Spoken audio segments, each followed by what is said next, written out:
O presidente Lula vai retomar as viagens internacionais nesta segunda-feira. Já falamos sobre isso aqui no Jornal da Manhã. E para a gente falar ainda mais, para entender mais o que o governo vai levar na bagagem para a COP28, a gente recebe o Alessandro Azzoni, que é advogado, especialista em direito ambiental e que abre a semana aqui conosco, né? Bem-vindo, Alessandro. Bom dia.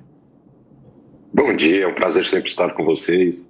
Ainda mais uma semana agora que inicia aí com essas perspectivas agora para a COP, é muito importante. Agora, o Brasil, o governo brasileiro tem potencial para ser o grande protagonista, principalmente em relação à defesa de recursos e projetos para a manutenção de florestas tropicais. Qual deve ser a condução do governo brasileiro para ter destaque nessa área durante a COP28? O Brasil ele teve já um destaque agora, ele foi um dos únicos países que fez as suas determinações nacionais revistas. O resto dos outros países ainda elas têm uma dificuldade maior de refazê-las. Então o Brasil avançou nesse sentido, fez algumas ações fortemente na região da Amazônia, mesmo tentando com garimpo ilegal, então isso repercutiu positivamente.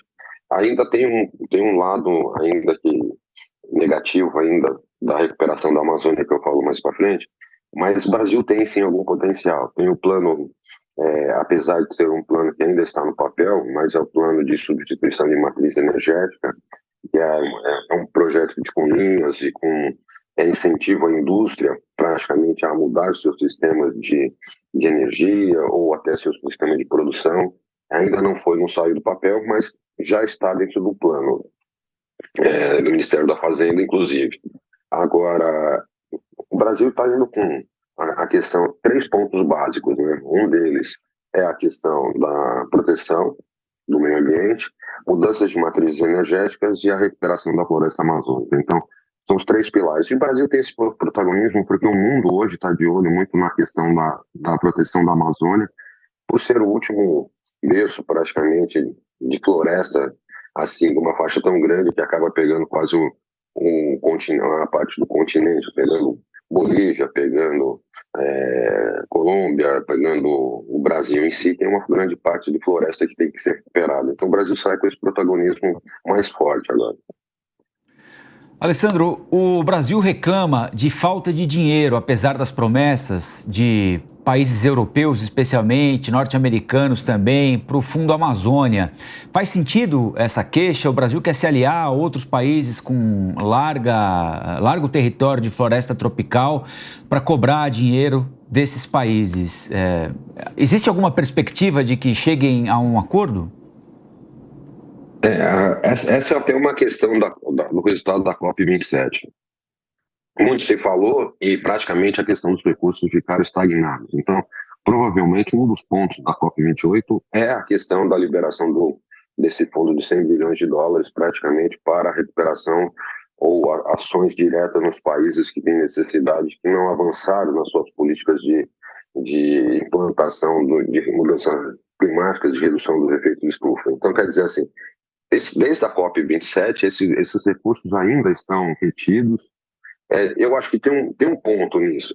Nós tivemos uma questão que foi a guerra da Ucrânia. A guerra da Ucrânia praticamente desestabilizou as economias europeias, então praticamente elas tiveram um processo de desaquecimento, inflação interna, agora estão tentando fazer a recuperação, porque vai vir um período eleitoral, então eles precisam recuperar a sua economia, e eu acredito que esses fundos praticamente também a capacidade de geração de recursos dele também deve ter tido uma queda e provavelmente foi um dos problemas que travaram essa possibilidade. E a questão também de que as ações sejam mais concretas, né? Então, não adianta só...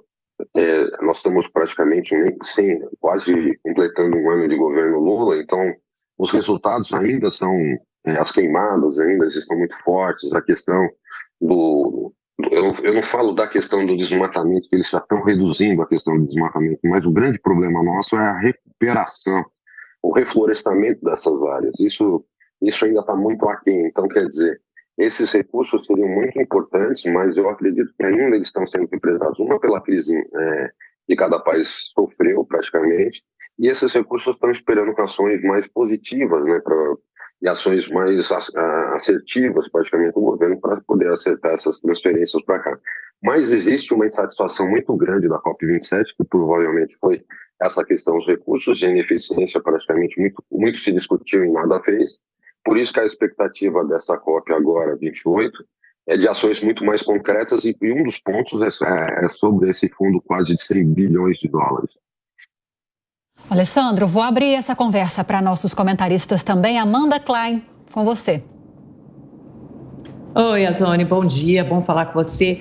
Azone, há poucos dias, acho que na semana passada, o Programa de Meio Ambiente da ONU divulgou um documento muito alarmante, né, muito preocupante, que aponta para um aquecimento de até 3 graus Celsius acima dos níveis pré-industriais no final do século. Quer dizer, é quase o dobro do estipulado pelos compromissos do Acordo de Paris, né, de um aquecimento de 1,5 graus Celsius. Estamos nos distanciando muito da meta. E aí esse documento alerta as autoridades para que na COP28 sejam estipuladas estratégias e compromissos ainda mais ambiciosos do que na COP anterior. Eles falam em reduzir, por exemplo, eu estou com um documento aqui em mãos, petróleo e gás a 3/4, o uso de petróleo e gás de no mínimo 3/4 até 2005, tendo como base de comparação os níveis de 2020, praticamente eliminando totalmente a produção e uso de carvão até 2040.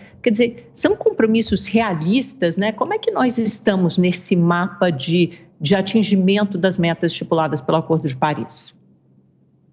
Então, o grande problema, Amandia, é bom falar com você novamente, saudade do debate.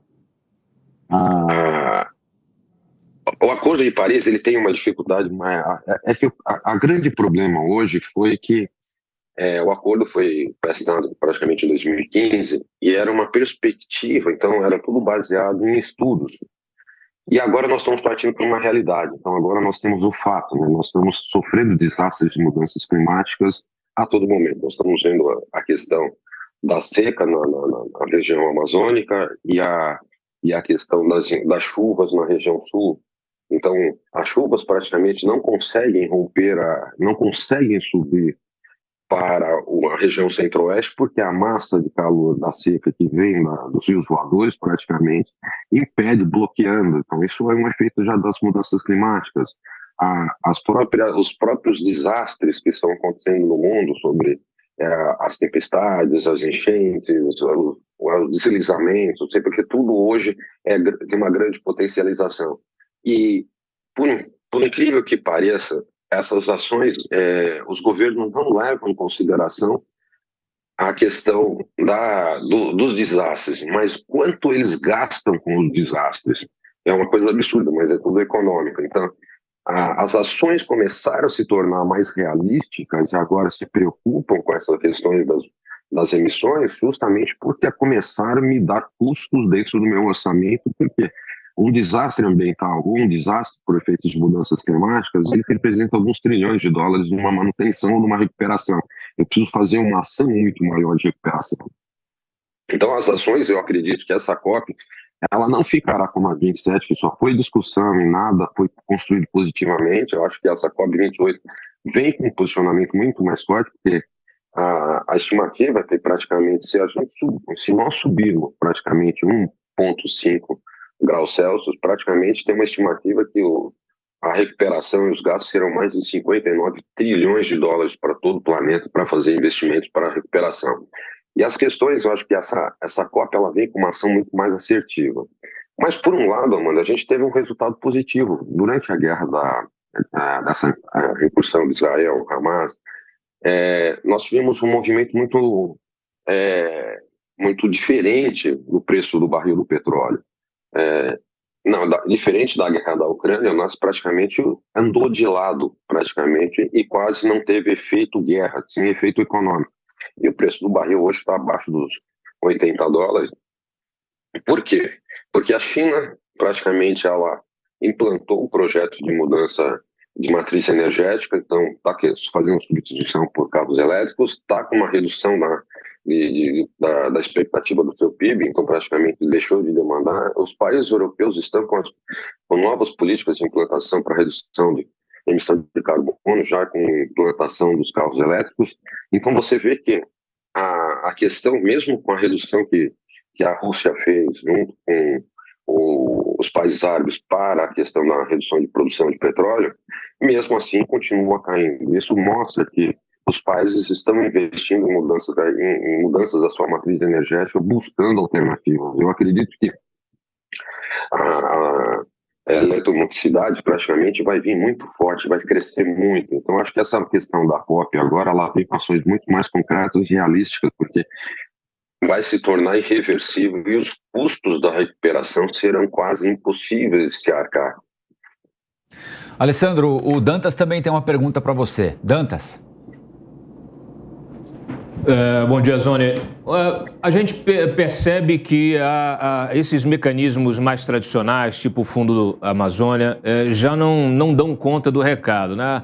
Ontem, na semana passada, o governo, inclusive, a própria ministra Marina Silva, disse que o governo está trabalhando num novo mecanismo de financiamento dessas ações de proteção da Amazônia. Eu imagino que você, como um conhecedor, um especialista, possa fazer algumas sugestões aí. Qual seria o melhor encaminhamento, considerando naturalmente aí todo o potencial que nós temos para manter a floresta em pé, gerando riqueza? Eu acho que o primeiro dele eu acho que o governo devia focar na regulação do mercado de carbono, que o Brasil não tem ainda regulado, então isso praticamente é um absurdo, porque eu poderia fazer dinheiro com a minha área que tem floresta em pé. Então, quer dizer, pelo próprio Código Florestal, eu que tenho uma propriedade na Amazônia, eu tenho que manter 80% dela preservada. Então, se 80% dela está preservada, eu posso gerar crédito de carbono. Ela me dá uma receita e tem o porquê eu preservá-lo. Então, você tem um estímulo a mais. Eu acho que a regulação do mercado de carbono se faz necessária e urgente. Um país como o nosso, com uma questão ambiental tão grande, e você poder grandes propriedades, eu acho que você pode gerar grandes créditos de carbono e se remunerar nesse sentido. Aí nós vamos ter um movimento contrário. Aquelas áreas desmatadas, provavelmente eu, como proprietário, eu vou querer reflorestá-la porque eu quero gerar mais crédito em cima dela. Então, eu acho que o primeiro passo seria a regulação do mercado de carbono. Isso se faz extremamente necessário para que praticamente o proprietário das terras ela se torne os próprios mantenedores dessa recuperação. O segundo também quando você tem uma ação praticamente de desmatamento, onde você tem um processo do Ministério Público ou até ações de governos ou até de municípios, você tem um instrumento chamado de TAC, né? Termo de Ajustamento de Conduta, que é a minha obrigação de recuperar. E a recuperação é feita em cima, se eu desmatei 100 árvores, eu tenho que repor 1.600, praticamente, depende do módulo de cálculo que é usado, que o COIBAMA usa ou o Estado usa. Então, quer dizer, você tem esses mecanismos. Por que esses mecanismos não fazem essa ação concreta de recuperação? Porque se eu desmatei e eu tenho a obrigação de recuperar, então eu tenho que fazer a recuperação dela. Então isso já sai um pouco do custo do governo. Se nós ficarmos esperando que praticamente o governo faça ações e recupere tudo praticamente sozinho, realmente nunca vai dar recurso, porque a estimativa de você fazer uma recuperação de toda a faixa amazônica até a cordilheira, praticamente vai ser mais ou menos 20 bilhões de dólares. Já praticamente nós não temos esse recurso e a gente, lógico, seria compactado pelos países, mas seria praticamente recursos infinitos. Eu acho que a gente tem que partir para ações de regular o mercado e deixar o setor privado agir dessa forma. Pois bem, falamos com o Alessandro Azzoni, advogado especialista em direito ambiental, a quem agradeço muito a entrevista. Bem-vindo sempre, Alessandro. Muito obrigado. É sempre um prazer estar com você. Bom dia.